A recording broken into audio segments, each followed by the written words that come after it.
the White House faces perhaps its most serious controversy yet, the president is attacking his anonymous sources who leaked the information, tying his then-campaign aides to Russian officials. He also refused to answer CNN's questions about this today as he met with the Israeli Prime Minister.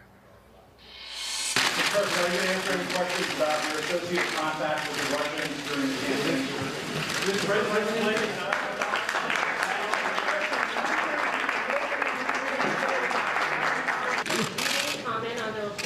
with contact with senior advisors of suspected Russian operatives during the presidential campaign, Mr. President Trump, no comment on that?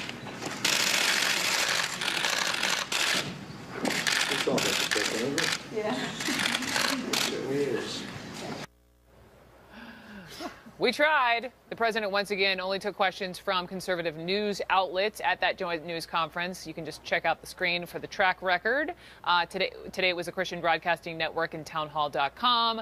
They did not ask him to confirm or deny the reported conversations with Russia. So let's talk about this with CNN political analyst Carl Bernstein and CNN senior legal analyst Jeffrey Toobin. Guys, welcome. And Jeff Toobin, let me just turn to you and ask you off the top, because it's these leaks that the president keeps harping on, right? He harped on them at the joint news conference.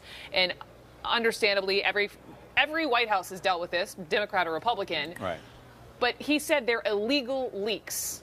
But not all leaks are illegal. Correct. It is illegal to disclose classified information to reporters or anyone else. It is illegal to disclose material before a grand jury to reporters or anyone else. But most of what reporters get about internal deliberations in the White House, it's not classified. It's not illegal to disclose it. It could be a firing offense for disclosing, internal confidences, but it's certainly not illegal. Okay, so now that Jeff Toobin set that up, Carl Bernstein, I mean, you saw question after question after question. Those were voices of CNN reporters asking about the most pressing issue today in silence. What's at stake here?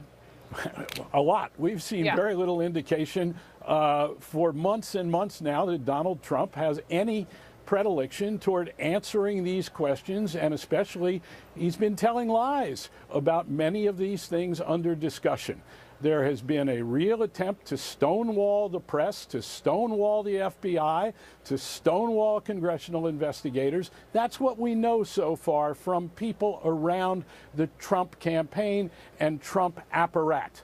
Where this goes and the seriousness of it, we don't know yet in terms of the ultimate disposition and what all the facts are. What we do know is that there are very serious allegations out there, many of which have gotten to the point where some of the substance has been confirmed about these contacts, which raise the most serious of questions that can possibly be raised about a president's aides and organization.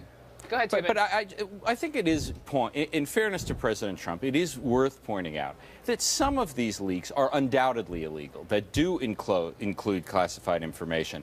But all great investigative reporting has included information that people are not supposed to disclose. One of the reasons one of the reasons about that. Well, no, I'm saying, one of the reasons I became a journalist.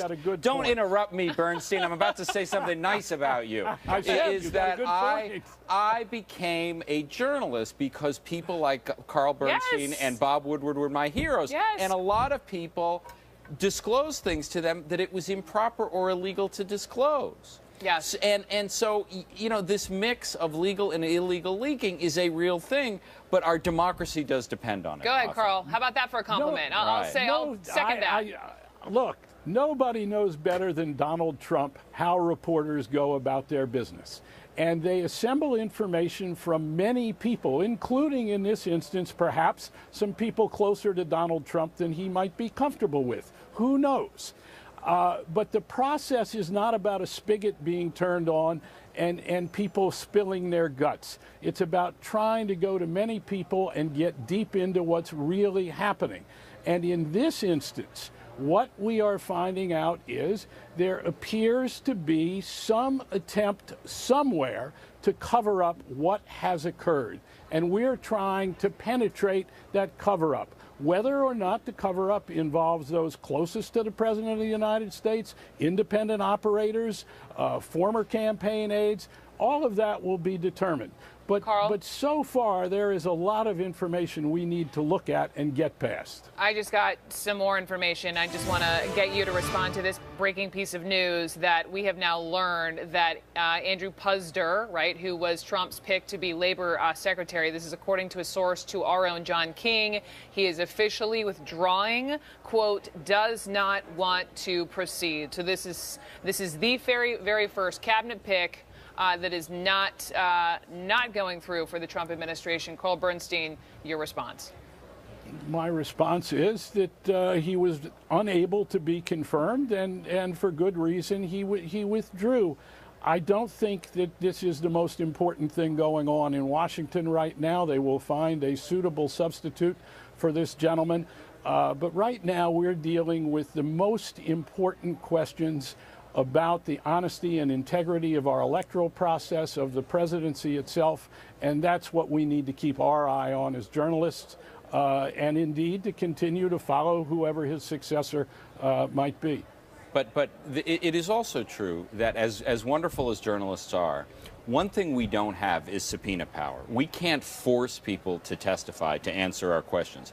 That's why it's so important that congressional investigations take I was about to say, I mean, some of them are calling on Flynn, ultimately. And grand jury investigations, you know, with the work of the FBI, because ultimately they can force people to testify, and we can, and that's why, you know, it's so important that Congress try to get to the bottom of this.